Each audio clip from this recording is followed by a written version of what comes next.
Talk to me about your transition away from bookmaking. We were touching on your IAS transition before.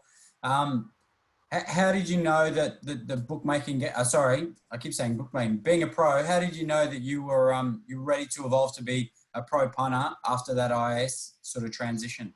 I didn't really, but I found myself, I was betting a lot. The one thing that I was pretty much, by the end of my tenure as a bookmaker, I was probably 80% punter and 20% bookie. But the whole thing that was a worry for me was getting away from the track, and it was a different field. It was a bit scary that you were going away and you were going to start, doing something away from the track, not seeing a bit, as much as what you usually do see.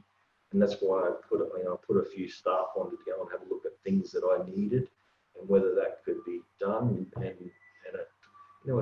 As I said, it worked to a certain extent. So, but as far as doing it, I'm glad I did it. But probably learning from when I was booking to booking for IAS, and what I learned from that, I would have been a hell of a lot better bookie coming out of that. It's the old Brian Ogilvie mentality of play the heads, not the, you let them make the mistake, not you. And that's you've got to, even in punting, you just don't want to put the pumpkin on at any stage. You just got to, you can't be the fool. You just got to keep on just locking yourself down and don't play the fool. So that's part of your success, is just the discipline and the professionalism and sort of, holding yourself accountable. Is that really, one of the things that's worked well for you? Yeah, I'm pretty disciplined. I didn't want to win $1 million in a day. I wanted consistency from what I did. That's what I wanted. And, it's like anyone, I probably had one job in my life, and that was penciling for my old man. And I've been booking it and everything since. So, I never really had an income that was coming in every day. It was sort of, I've had to, grind it out sort of thing. And when you're getting, as a young bloke, you're fluctuating like this. You go up here and next minute you're up here, and then all of a sudden you think you're fearless and you go and spend an absolute squillion, and next minute's down there, and then you're struggling to find a winner, and then you find a winner, and then you go and spend the squillion again. And, it's sort of like, as a young bloke, you're just on a roller coaster. And when I got to about 30, I sort of said, oh, I've got to stop this. This is no good. so I changed. Did you have any goals when, and we're going back a couple of years, but did you have any goals for what you wanted your income to be, or the consistency, or were you trying to win at 10%, 8%? Like, was there something that you were trying to say, hey, if I can do this over this period, then I'm all right? Never had a clue about that. Never had one clue. And I do keep records of it now, but had no clue. I remember when you was talking about that, I remember when I went down, when Mark was talking to me, I went down in his office, and I was standing there, and my brother came down with me, Brad, and we're standing around there, and he said, you two guys are really strange.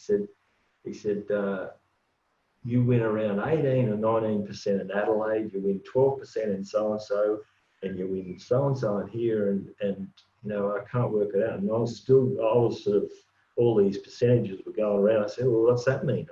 It's either you're winning or you're losing. So it was sort of, I had no idea, but, looking back now, I was sort of, I didn't know, I didn't know that if you weighed 10%, you're going good. You're good. Yeah. And anything above 10%, you're bloody good. So at that stage, I didn't know that. And then as soon as he started talking to me about that, I started keeping records to see if I was a mug or not. So, yeah. Anyway. That's crazy. How were you, with that sort of innocence about you then, how were you finding your edge? What were you doing that was sort of, winning at a time when you were, still learning your craft clearly? I probably learned to reverse engineer things of ideas that I liked. and tried to work out actually how I can bring that back to a start to actually go forward again. So, and I'm continually doing that. So you're looking at things now and saying, geez, I love that run. I like that. You know, why do I like that run? And how to bring that back into something that I can prepare for the next time, so I don't miss that one next time. And so you're continually trying to do that. And I was pretty good at that back then. I realised that maps were really important, and so I started on that line. And I remember going to Ipswich a lot of times every week, and I'd be back in the best horses in the race, but they'd be running on and running seconds and thirds, and they were black bookers or whatever you want to call it. And you say, oh shit, I want to be on that again. You go back next week, it'd be the same thing. And there'll be back markers or midfield horses at Ipswich that couldn't make up the ground. They're flying, but they can't do it. So there's horses for courses, and you've got to learn that. You know, that's something that I learned, you know, fairly quickly. Not in my 20s, that's for sure and certain, because I was still throwing the grenades and they were blowing up in my face and lots of stuff. But I did learn it. I did learn it from about 32 onwards, sort of thing. And I'm still, you know, still trying to look for things, because you will, in this game, you seem to find something, and then 3 or 4 years, 4 years, 5 years later, someone else will pick it up, and then all of a sudden everyone knows. And you know, those things are very hard to find. So you know, you might only find 1 or 2 of those things that are really strong in your whole lifetime.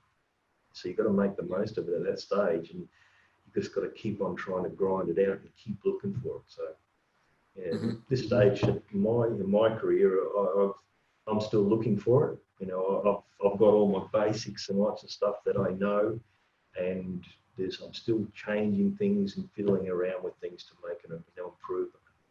Just keep reverse engineering everything. That's my my part. Is your basics, is that, you know, knowing, is that pricing a market to 100%, focusing exclusively, well, predominantly exclusively on Queensland racing? Obviously, we'll talk about Hong Kong shortly, but is it about, do you use that bookmaking experience in growing up and still pricing markets that way, or do you do it completely differently now? No, definitely. Just I have to price a horse, or else I feel naked, because you know, if you go into a race and or go into a day that you know, a horse might start out at $3 and you've got it $2.60 or $2.50, and you think, geez, this is all right, and so you either wait, or you might have backed it, and then all of a sudden it's into $2.40 or $2.30, and you know, you can start looking at that horse and seeing whether you could give it a little bit extra, or some way of trying to feed, but you can't overcook it. And then all of a sudden you might say, I've got to put my hands in the air, I'm out of here, you know, but you've got to be able to do that, or else you never know where that point is where you've got to put your hands in the air, you know, and it can go the other way too, as if it's blowing, that last 10 minutes, you know, if you're not already on, you've got to start looking at to see what's going on here. There was one on the weekend, yesterday, at the Sunshine Coast. We had one around $2.40 or $2.50, and it was $2.50 in the market, and it went from $2.50 to nearly $5 on Betfair. And it was raining. It rained, and it was a real good wet breed. And we just kept on looking at it and trying to work out why. And at the 2.40 went up betting, and then all of a sudden it got out to about 3.50, and we threw something on it, and then, you know, as it blew out, we put more and more on it. You know, so don't be scared about, you know, blowing and all that sort of shit. You know, that just trust what you're doing is right. Check on it as you go, you know, and trying to find reasons. And you know, I know they backed a couple of horses in the race, and they were saying they were good wet trackers. They're coming out of wet track, you know, runs last start.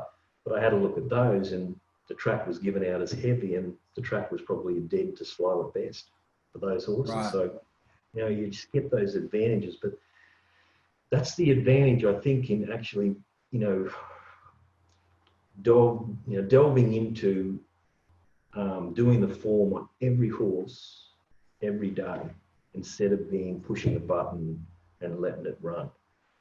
you might be able to work out at the end of the day or at the end of the year you've won 3 or 4%. If you're fantastic, you go and play golf and do, go to lunch and all that sort of stuff, push the button. I'm desperate to find that little thing, but as far as being able to manoeuvre when things need to be manoeuvred, it's only the work that you've done that you can do it. That takes a lot of experience, though, to have confidence to keep backing a thing that's, drifting horrendously and hemorrhaging on the exchange. What happens if that example went the other way? Would you keep back, and all the syndicates and the smart money's with you, and that crunches into 240, 230? Are you still there, or are you does that give you encouragement to continue betting, or you're really strict with your price that you marked it? Doesn't make any difference to me. It doesn't.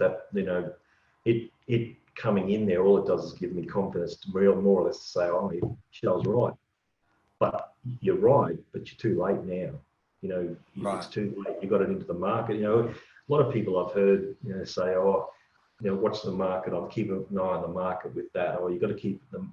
If the market comes for it, you've got to be on it. Well, if the market comes for it and it's threes into evens and you've got a 5 to 4, does that mean you back it? It just doesn't make any sense to me. When people say that, all I think of is they don't know.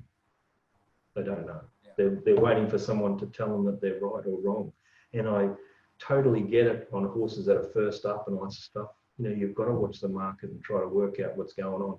But if a horse has had 2 or 3 runs in and you start saying market, holy moly, get another job.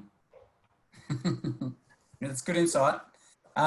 So what's your form process then? Have you got your own database? Are you using some paid tools that are out there? What do you use?